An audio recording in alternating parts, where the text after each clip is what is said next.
कांडला देश के 3 hydrogen hub में से एक है,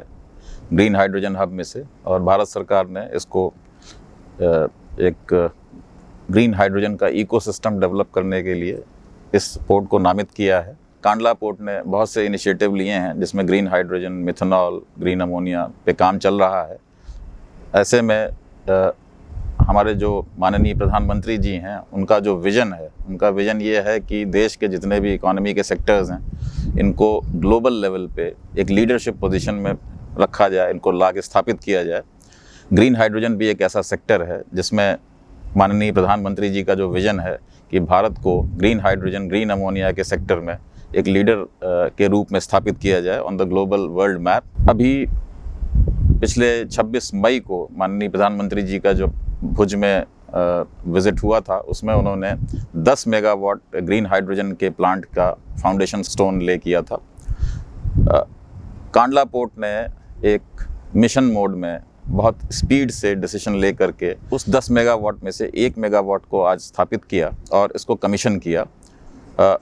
हमारे माननीय शिपिंग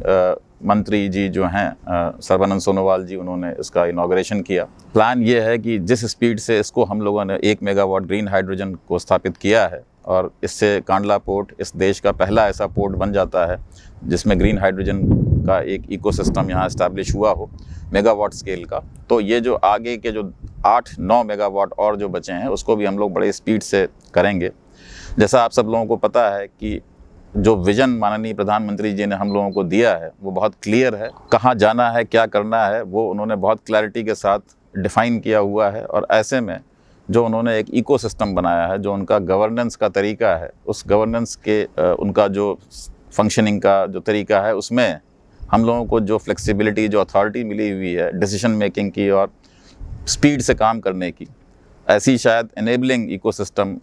ना मिल पाए। तो जो चीज़ अभी नहीं हो पाएगी वो नहीं हो पाएगी। यही समय है, सही समय है इस इकोसिस्टम का, इस अथॉरिटी का, इस